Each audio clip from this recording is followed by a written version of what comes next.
नमस्कार। मेरे 16वें वीडियो में आपका स्वागत है। आज हम उदारवादी नारीवाद पर बात करेंगे। इस वीडियो में हम उदारवादी नारीवाद के दार्शनिक आधार, इसकी मांगों और इसके प्रकारों को समझने की कोशिश करेंगे। सबसे पहले यह समझने की कोशिश करते हैं कि उदारवादी नारीवाद, जिसे लिबरल फेमिनिज़म कहा जाता है, उसका दार्शनिक आधार क्या है, किस राजनीतिक चिंतन की वजह से उदारवादी नारीवाद अस्तित्व में आता है। ऐसा माना जाता है कि जो लिबरलिज़म है, उदारवाद यानी कि राजनीति का जो उदारवादी चिंतन है, वो इसकी जड़ में है। जो लिबरल फेमिनिज़म है वो एक क्लासिकल लिबरल थॉट के साथ उसका गहरा रिश्ता है। और ये जो क्लासिकल लिबरल थॉट है, इसका मानना है कि जो मनुष्य है वो रैशनल है, ऑटोनॉमस है और सेल्फ इंटरेस्टेड इंडिविजुअल्स हैं।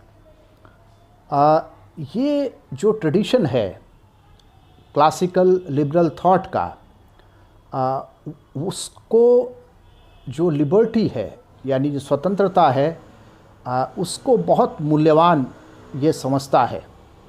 और ये आर्गू करता है, यानी कि इस बात की वकालत करता है, इस बात के लिए तर्क प्रस्तुत करता है कि जो राज्य है उसे हर हाल में जो लिबर्टी है उसे प्रोटेक्ट करना चाहिए और किसी भी हाल में इसे अंडरमाइन या इसको कमतर करके नहीं दिखाना चाहिए।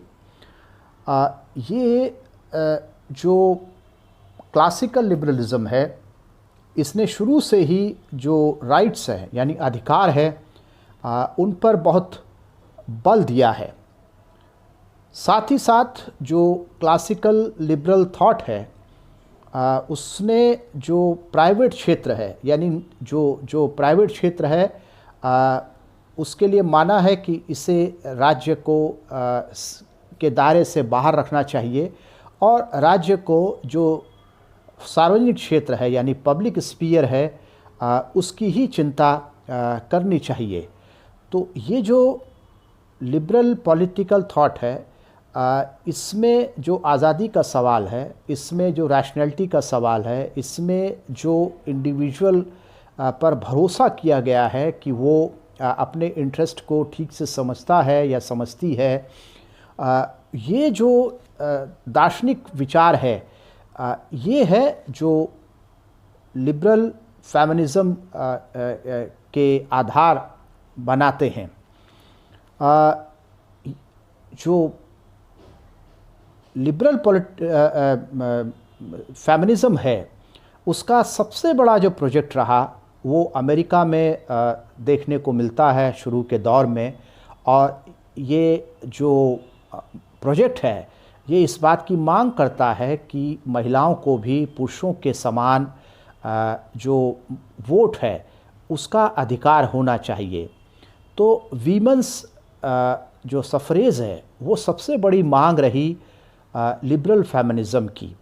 और जो जब 1920 में अमेरिका में महिलाओं को वोट देने का अधिकार मिल गया, तो ये माना जाता है कि नारीवाद की जो पहली लहर है, जिसमें वोटिंग राइट पर या एजुकेशनल राइट पर या कानूनी सुधारों पर बहुत अधिक जोर दिया गया, उसकी समाप्ति हो जाती है। यानी कि पहली नारीवाद की जो पहली लहर है, उसकी समाप्ति 1920 में मानी जाती है। हालांकि अमेरिका में संविधान सन 1789 में लागू हो गया था, लेकिन वहाँ की औरतों को वोटिंग राइट 131 साल के बाद 1920 में मिला। इससे भी पता चलता है कि उदारवादी नारीवादियों को वोट देने का राजनीतिक हक हासिल करवाने में कितनी मुश्किलों का सामना करना पड़ा। बहुत सारे जो चिंतक हैं, उन्होंने उदारवादी नारीवाद को आगे बढ़ाने में, उसकी रूपरेखा तैयार करने में और उसके लिए ज़रूरी बौद्धिक सामग्री जुटाने में जो है मदद मिली। लेकिन उदारवादी नारीवाद को सैद्धांतिक संबल मुख्यतः जॉन लॉक में के जो दार्शनिक चिंतन है उसमें मिलता है। लॉक ने 3 तरह के अधिकारों पर बहुत बल दिया है। वे मानते थे कि right to life, right to liberty and right to property, ये 3 नैसर्गिक अधिकार हैं और किसी भी राज्य को इन्हें छीनने का कोई हक नहीं है। संपत्ति के अधिकार को नैसर्गिक अधिकार मानने के कारण लॉक के सिद्धांत को कैपिटलिज्म के पक्ष में रहने वाला माना जाता है। लेकिन इस हमको ये समझने की भी ज़रूरत है कि लॉक के चिंतन में जो जीवन का अधिकार और स्वतंत्रता का अधिकार मिला है, इसने लिबरल फेमिनिज़म के लिए वो सैद्धांतिक पृष्ठभूमि तैयार की और जिसकी वजह से जो है उसने अपनी मांगों को आगे बढ़ाया। अब ये सवाल ये उठता है कि लॉक जब right to life, right to liberty और राइट टू प्रॉपर्टी की बात कर रहे हैं, तो क्या वो ये अधिकार सभी को देने के लिए कह रहे थे? यानी कि who should have the full rights of citizenship. सवाल ये था कि नागरिकता है उसका जो पूरा हक है वो किसे मिले। लॉक और जो जेफरसन थे, जो क्लासिकल लिबरल थॉट के 2 महत्वपूर्ण स्तंभ माने जाते हैं, उनका मानना ये था कि ये जो अधिकार हैं सिटीजनशिप के, यानी कि right to life, right to liberty और राइट टू प्रॉपर्टी, ये जो अधिकार हैं, ये इसके लिए जो क्वालिफ़िकेशन है, कंडीशन है, वो क्या है? वाइट मेल प्रॉपर्टी ओनर्स होना चाहिए। यानी कि नैसर्गिक अधिकार पाने के लिए 3 शर्तों को पूरा किया जाना ज़रूरी है। जो फुल सिटीजनशिप है वो किसको मिल सकती है? वे श्वेत होना चाहिए, साथ ही पुरुष होना चाहिए और साथ ही संपत्तिवान भी होना चाहिए। यानी कि स्त्रियों को right to life, right to liberty और राइट टू प्रॉपर्टी का अधिकार जो है नहीं दिया जा सकता है।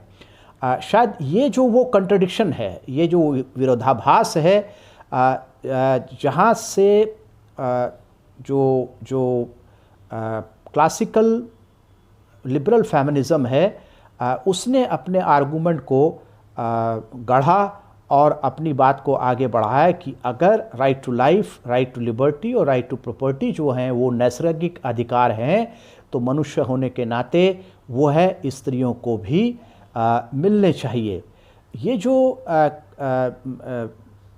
लिबरल फेमिनिज्म का जो विचार है, उसको कई लोगों ने और आगे बढ़ाया। उसमें मेरी वुस्टनक्राफ्ट की किताब a vindication of rights of women शामिल है। उसमें जॉन स्टुअर्ट मिल की जब सब्जेक्शन ऑफ वीमेन शामिल है, और उसमें बाद में जो 19th सेंचुरी में वीमेंस सफरेज मूवमेंट जो है शुरू हुआ, इसने लिबरल फेमिनिज़म को आगे बढ़ाने में जो है बहुत मदद की।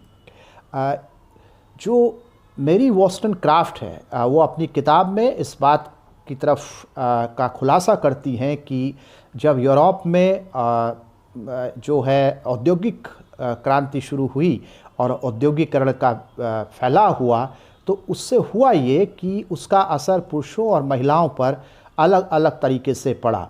औद्योगिकरण के कारण पुरुष जो हैं वो घर से बाहर निकले और फैक्ट्रियों में जा कर के जो है काम करने लगे, और जो है इससे हुआ ये कि जो काम का बंटवारा है इस आर्थिक मॉडल की वजह से, और ये जो नए संसाधन विकसित हुए इंडस्ट्रियलाइजेशन के रूप में, जो है नए आर्थिक जो मोड ऑफ प्रोडक्शन है वो बढ़ा। अब वो घर और खेती से हट करके इंडस्ट्रीज़ की तरफ चला गया, तो उसने जो है घरों के अंदर काम के बंटवारे को बिल्कुल अलग अलग करके रख दिया। यानी पुरुष फैक्ट्रियों में जाकर के बाहर जाकर के काम करने लगे और महिलाओं के लिए जो घर है वो काम बच गया। तो ये जो आर्थिक मॉडल था और ये जो मोड ऑफ प्रोडक्शन में जो बदलाव आया, उसकी वजह से भी ये समझा जाने लगा कि एक को सेक्स के आधार पर घर के बाहर का काम करना चाहिए और महिलाओं को घर के अंदर का काम करना चाहिए। मेरी वोस्टनक्राफ्ट ये कहती हैं कि इससे हुआ ये कि इसका बहुत जो बड़ा असर है वो जो बुर्जुआ वर्ग की महिलाएं हैं और साधन संपन्न महिलाएं हैं, और ख़ास तौर पर जो है बुर्जुआ वर्ग की साधन संपन्न महिलाओं, जो विवाहित महिलाएं थीं, उन पर इसका बहुत ज़्यादा असर पड़ा। और उसका जो असर है वो 3 जो है चीज़ों में वहाँ पर दिखाई देता है। वो कहती हैं कि ये जो बुर्जुआ महिलाएं थीं, जो साधन संपन्न थीं और विवाहित थीं, इनमें जो है ये असर 3 तरह से दिखाई दिया। पहला ये है कि जो है इनके स्वास्थ्य पर इसका बुरा असर पड़ा, क्योंकि इनको घर के अंदर ही रहना पड़ता था। दूसरा, इनकी स्वतंत्रता पर बुरा असर पड़ा, और तीसरा ये है कि इनमें कई तरह के जो सद्गुण हैं उनकी जो है कमी हो गई। जो है जो स्वस्थ शरीर है उसका अभाव होने की वजह तो हमको बहुत आसानी से समझ में आती है, स्वतंत्रता का अभाव की भी समझ में आती है, लेकिन ये सद्गुणों के अभाव की वजह को हमको और ज़्यादा समझना पड़ेगा। मेरी वोस्टनक्राफ्ट समझती हैं कि क्योंकि उन्हें घर से बाहर नहीं जाने दिया जाता था, इसलिए उनमें स्वस्थ शरीर का जो है अभाव रहने लगा। और क्योंकि उनको अपने डिसीजन लेने की आज़ादी नहीं थी, तो इससे जो है उनमें जो लिबर्टी है उसका अभाव हो गया उनके जीवन में। और because they were discouraged from developing their own powers of reason, they lacked virtue. औरतों के लिए पुरुषों और बच्चों को संतुष्ट करने के काम को सबसे ज़्यादा महत्वपूर्ण बना दिया गया। तो जो पावर ऑफ रीजन है, जब उसको छीन लिया गया तो क्या अच्छा है और क्या बुरा है, इसकी जो चेतना है, इसकी जो समझ है, जब वो कम हो गई तो जो सद्गुण है उनकी कमी स्वतः ही आ जाएगी, ऐसा वोस्टनक्राफ्ट का कहना है। ये जो इंडस्ट्रियलाइजेशन हुआ उससे हुआ ये कि ये औरतें, जैसा कि पहले कहा जा चुका है कि वो घरों में उनको सीमित कर दिया गया, और जिसके लिए वोस्टनक्राफ्ट ने जो कहा कि ये ऐसी जो चिड़ियाएँ हैं जो घर के अंदर ही जो है एक जगह से दूसरी जगह पर फुदकती जो है फिरती थी, और ये जो महिलाएं हैं इन्होंने अपने हेल्थ को, अपनी लिबर्टी को और अपने वर्चू को जो है उस प्रेस्टीज, प्लेजर और पावर के बदले नौछावर कर दिया या त्याग दिया जो इनके हस्बैंड इनको उपलब्ध करवाते थे। यानी कि इनके हस्बैंड, इनके पति इनको जो कुछ भी उपलब्ध करवा देते थे, उसके बदले में इन्होंने अपने स्वास्थ्य को खोया, इन्होंने अपनी स्वतंत्रता को खोया, और इन्होंने अपने जो सद्गुण हैं, यानी कि सही और गलत का जो फैसला है उसको जो है लेने के लिए वो केवल और केवल अपने जो पति हैं, पुरुष हैं, उनकी तरफ देखने लगे। जॉन लॉक ने कहा कि मनुष्य एक तार्किक प्रणाली है और वह अपने भले बुरे को समझता है, लेकिन जब वोटिंग राइट्स और अन्य नागरिक अधिकार देने की बात आई तो उसने औरतों को तार्किक और अपने भले बुरे का ख्याल रख सकने वाली नहीं माना। क्लासिकल उदारवाद का यह विरोधाभास लिबरल फेमिनिज्म का आधार जो है बनता है।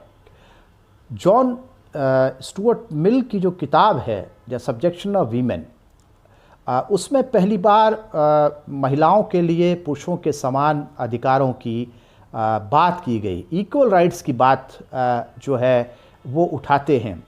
जो उदारवादी हैं, लिबरल जो फिलॉसफी है उसको मानने वाले हैं, उनका कहना है कि अच्छे और अधिकार में से अधिकार को प्राथमिकता देनी चाहिए।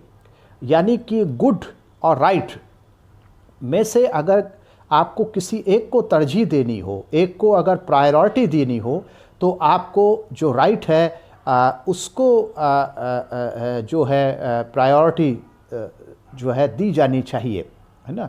क्योंकि उनके अनुसार जो पूरा फ्रेमवर्क है कि राइट्स का, वो इंडिविजुअल्स को उस तरफ ले जाता है जहाँ पर वे अपने लिए क्या भला है और क्या बुरा है उसका चुनाव जो है कर सकते हैं। इसी के साथ में जो उदारवादी हैं, उनका मानना यह है कि, और ये उदारवादी नारीवादियों का भी, ख़ास तौर पर जो क्लासिकल लिबरल फेमिनिस्ट है, उनका ये मानना रहा है कि राज्य को निजी मामलों में हस्तक्षेप नहीं करना चाहिए। रोज़मरी टोंग ने अपनी किताब में इस बात को कहा है कि when it comes to state interventions in the private sphere, liberals agree that the less we see of big brother in our bedrooms, bathrooms, kitchens, recreation rooms and nurseries, the better. जितना कम हम सरकार को, यानी big brother को अपने bedrooms में, bathrooms में, kitchens में जो है जो मनोरंजन की जगह हैं वहाँ पर देखेंगे, उतना ही हमारे लिए जो है ज़्यादा बेहतर होगा। इसके बाद हम देखते हैं कि 20वीं शताब्दी में जो ये ख्याल था कि राज्य को जो है हस्तक्षेप नहीं करना चाहिए और राज्य को केवल जो सिक्योरिटी वाला मसला है उस पर ही ध्यान देना चाहिए, इस पर जो लिबरल फेमिनिस्ट हैं उसमें मतभेद रहने लगे। जो क्लासिकल लिबरल ट्रेडिशन था फेमिनिज़म का, उनका मानना था कि जो लिबर्टी है उसको हम नेगेटिव लिबर्टी के तौर पे देखने चाहिए, यानी कि नेगेटिव राइट्स ऑफ लिबर्टी मानना चाहिए, और ये मानना चाहिए कि जो है राज्य को लोगों को अपने तरीके से आगे बढ़ने जो है देना चाहिए। लेकिन एक और विचार सामने आता है जिसे जो है पॉजिटिव राइट्स ऑफ लिबर्टी कहते हैं, और इसमें ये मानकर चला जाता है कि जो है अगर समाज में सभी लोग एक बराबर जगह पर खड़े हों, जिनके पास समान संसाधन हो, तब तो ये तर्क बेहतर लगता है कि राज्य को किसी भी मामले में हस्तक्षेप नहीं करना चाहिए और हर इंडिविजुअल को अपनी गति से आगे बढ़ने देना चाहिए। लेकिन अगर इंडिविजुअल्स के बीच में पहले से ही बहुत फ़र्क है, यानी कि प्रॉपर्टी के आधार पर फ़र्क है, सोशल कैपिटल के आधार पर फ़र्क है, और अन्य दूसरी चीज़ों के आधार पर जन्म से ही फ़र्क हो रहा है, तो तब राज्य की ये जिम्मेदारी बनती है कि वो जो राइट्स है उसे नेगेटिव की तरह नहीं बल्कि पॉजिटिव की तरह देखे और इसमें राज्य हस्तक्षेप करे उनके फेवर में जो लोग जो है पहले से जो संसाधनों से जो है पिछड़े हुए हैं। Negative liberty is freedom from interference by other people. Negative liberty is primarily concerned with freedom from external restraints. किसी भी तरह के बाहरी जो हस्तक्षेप है उससे बचाने की कोशिश की गई जो लिबर्टी का नेगेटिव जो फ्रेमवर्क है उसमें। लेकिन जो पॉजिटिव लिबर्टी है वो इसको दूसरे तरीके से देखता है। Positive liberty is the possession of the power and resources to act in the context of the structural limitations of the broader society which impacts a person's ability to act as opposed to negative liberty, which is freedom from external restraints on one's action. ये कि जो limitations structurally किसी individuals के सामने आते हैं, वो race के आधार पर आ सकते हैं, भारत में उसे कास्ट के आधार पर आ सकते हैं, और अलग अलग जगहों पर वो अन्य अन्य तरीक़ों से आ सकते हैं। तो ये जो स्ट्रक्चरल लिमिटेशंस हैं जो पहले से ही मौजूद हैं, उनको दूर करने, उनको कम करने का काम अगर राज्य नहीं करेगा तो बहुत सारे लोग जो लिबरल थॉट की वजह से लोगों को राइट्स मिलने की आशा है और राइट्स मिले हैं, वो राइट्स जो है वो जो है नहीं ले पाएंगे। ये एक बात है जो हमें समझने की है कि लिबरल जो फेमिनिस्ट हैं वो दो तरह के, एक क्लासिकल लिबरल फेमिनिस्ट और एक वेलफेयर लिबरल फेमिनिस्ट, यानी शास्त्रीय उदार नारीवाद और जो कल्याणकारी उदार जो है नारीवाद है। जो क्लासिकल लिबरल नारीवाद है वो अपने आप को जो सिविल लिबर्टीज़ हैं उन तक सीमित रखता है और राज्य से ये उम्मीद करता है कि वो अपना जो संबंध है, अपना जो अधिकार क्षेत्र है, केवल सिविल लिबर्टीज़ को प्रोटेक्ट करने में रखे। तो सिविल लिबर्टीज़ में कौन कौन सी मानी गई उनके द्वारा, जैसे प्रॉपर्टी राइट्स है, वोटिंग राइट है, फ्रीडम ऑफ स्पीच है, फ्रीडम ऑफ रिलीजन है, फ्रीडम ऑफ एसोसिएशन है जो है। और उनका मानना था कि जो है अपॉर्चुनिटीज़ सबके देनी चाहिए, कि किसी के आगे जो है कानून के आधार पर बंदिशें नहीं होनी चाहिए, और जो है लोग अपने तरीके से इन जो सिविल लिबर्टीज़ हैं उनको हासिल कर सके। लेकिन जो वेलफेयर लिबरल्स हैं, जो कल्याणकारी जो है उदारवादी नारीवादी है, उनका क्या कहना है? उनका कहना ये है कि जो